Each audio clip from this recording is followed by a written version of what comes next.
Three Adani Group companies, including Adani Green Energy Ltd, have lost their endorsement from the world's leading arbiter of corporate green goals, a blow to the industrial conglomerate's attempt to reposition itself as a leader of India's energy transition.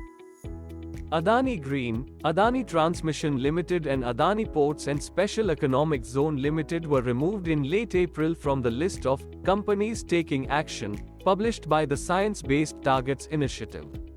The UN-backed group helps companies establish concrete plans to reduce emissions consistent with the Paris Agreement's target on limiting global warming. But what led to the sudden dismissal of Adani's green credentials? Keep watching to uncover the truth behind this development.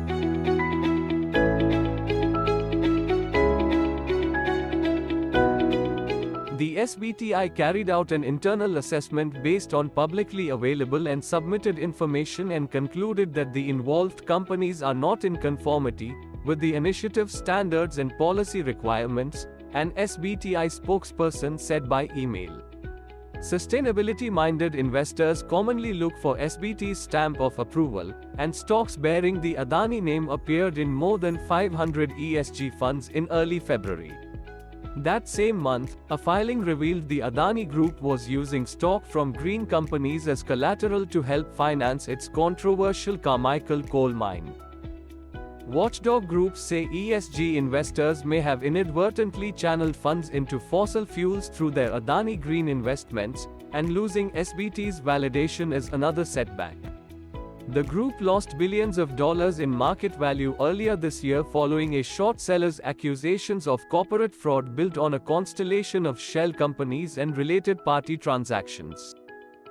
The Adani Group said it had asked the SBTi to justify the exclusion and was optimistic the SBTi would review and reverse its decision. None of these companies is involved in the exploration, extraction, mining and/or production of oil, natural gas, coal or other fossil fuels, a spokesperson for the conglomerate said. All three are publicly listed independent companies and have been working on preparing their low-carbon transition plans after committing to SBTi.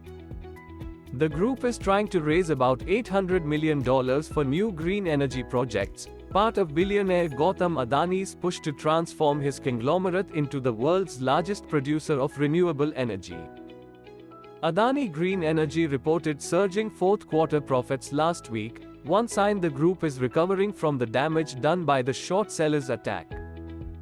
SBTi has removed at least 16 other companies from its list, according to its website following an update to the organization's fossil fuel policy, which excludes companies with any direct involvement in exploration, extraction, mining and/or production of oil, natural gas, coal or other fossil fuels. Adani Group companies Ambuja Cements Ltd and ACC Ltd have SBTi validated near-term targets and remain on the list.